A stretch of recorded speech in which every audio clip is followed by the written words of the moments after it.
Perkenalkan, kami dari kelompok 6 akan memaparkan presentasi dengan judul Konstitusi.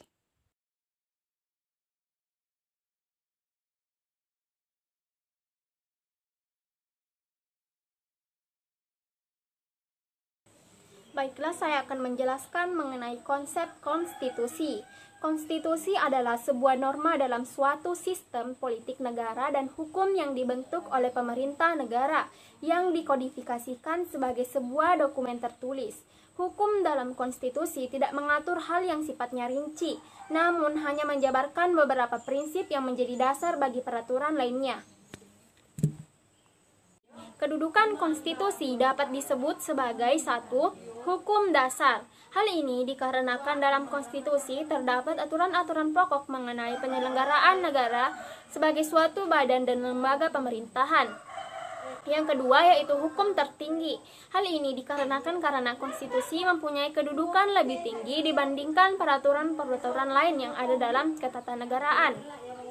Jenis-jenis konstitusi. Jenis konstitusi terdiri dari dua macam, diantaranya adalah satu, konstitusi tertulis, berupa naskah yang menjelaskan kerangka dan tugas pokok dari badan pemerintahan, di mana naskah tersebut turut menentukan cara kerja dari suatu badan pemerintahan konstitusi. Konstitusi tersebut disebut dengan Undang-Undang Dasar. Yang kedua yaitu konstitusi tidak tertulis, berupa suatu aturan tetapi tidak tertulis yang ada dan senantiasa dipelihara dalam praktik penyelenggaraan sistem ketatanegaraan. Unsur konstitusi. Menurut seorang ahli bernama Lohman, unsur-unsur yang harus ada dalam konstitusi adalah: yang pertama, konstitusi sebagai suatu perwujudan kontak sosial, di mana konstitusi menjadi sebuah perjanjian yang lahir dari kesepakatan antar warga dan pemerintahan. Yang kedua, konstitusi sebagai penjamin hak asasi manusia yang menjadi penentu hak dan juga kewajiban warga negara dan badan pemerintah. Yang ketiga, konstitusi sebagai formal arrangements yang merupakan kerangka pembangunan dari pemerintah. Sifat konstitusi. Menurut pendapat dari C.F. Strong, suatu konstitusi dapat bersifat kaku dan juga dapat bersifat supel, tergantung dari apakah prosedur untuk mengubah konstitusi tersebut sudah sama dengan prosedur membuat undang-undang dari negara yang bersangkutan ataukah belum. Tujuan konstitusi. Konstitusi ada dengan tujuan membatasi kekuasaan penyelenggara negara, sehingga nantinya para penyelenggara negara tidak dapat bertindak sewenang-wenang dan dapat menjamin hak-hak dari para warga negaranya. Tujuan konstitusi yang satu ini merupakan sebuah gagasan yang dikenal dengan nama konstitusionalisme.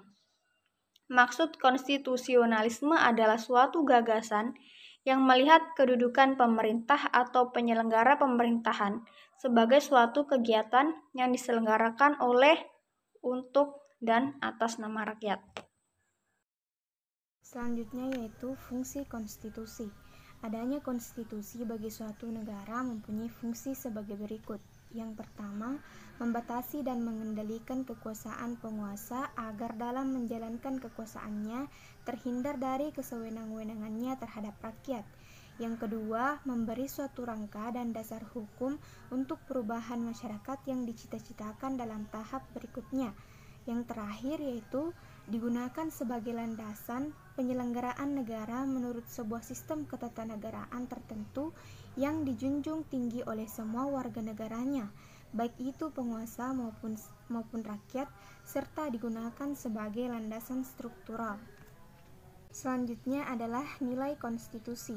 Sebagai suatu dasar dalam berperilaku yang digunakan untuk berbangsa dan bernegara, konstitusi mempunyai 3 nilai, yaitu yang pertama, nilai semantik, di mana suatu konstitusi hanya berlaku untuk kepentingan penguasa saja.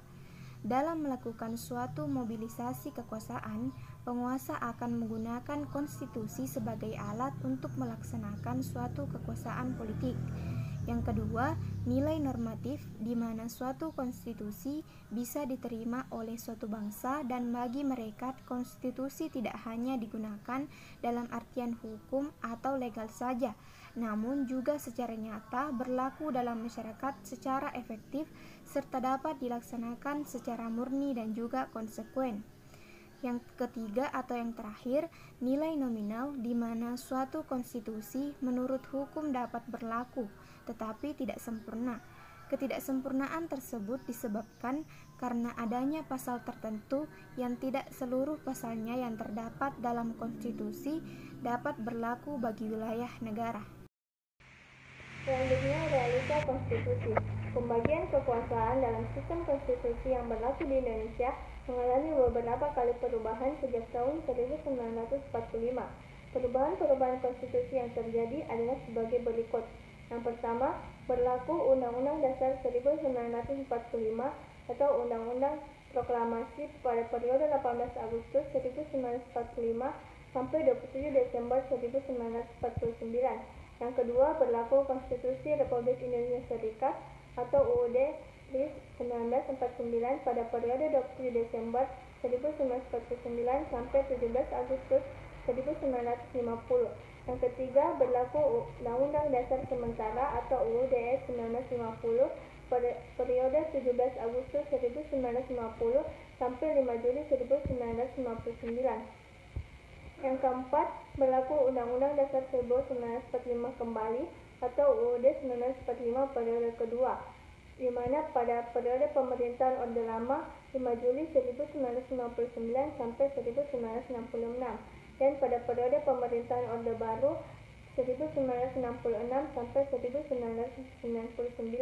Dan yang terakhir, berlaku Undang-Undang Dasar Negara Republik Indonesia tahun 1945 pada periode 1999 sampai dengan sekarang.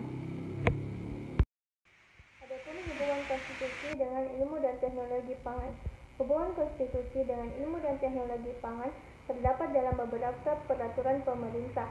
Antara lain, yang pertama, Peraturan Pemerintah Nomor 28 Tahun 2004 tentang keamanan mutu dan gizi pangan. Yang kedua, Peraturan Pemerintah Nomor 21 Tahun 2005 tentang keamanan hayati produksi rekayasa genetika.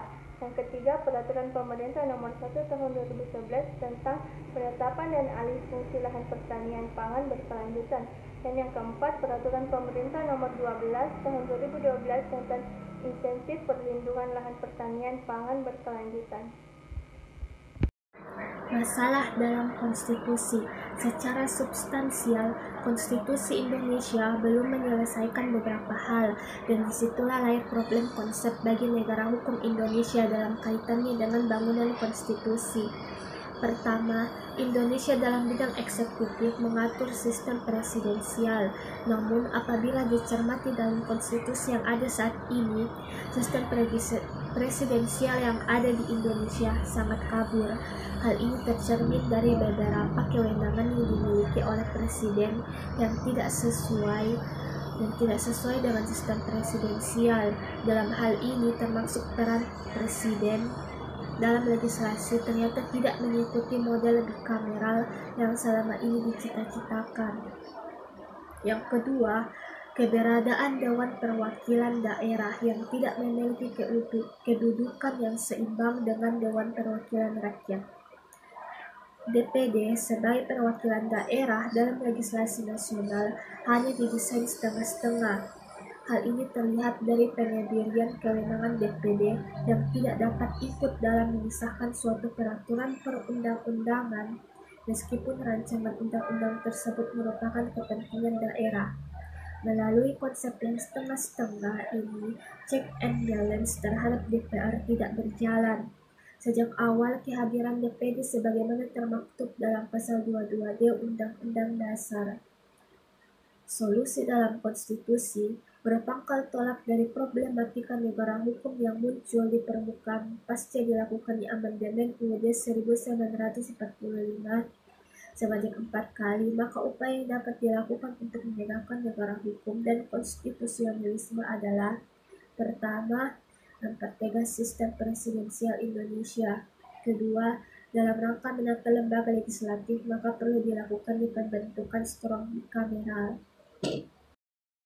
Demikian video presentasi dari kelompok 6. Terima kasih. Assalamualaikum warahmatullahi wabarakatuh.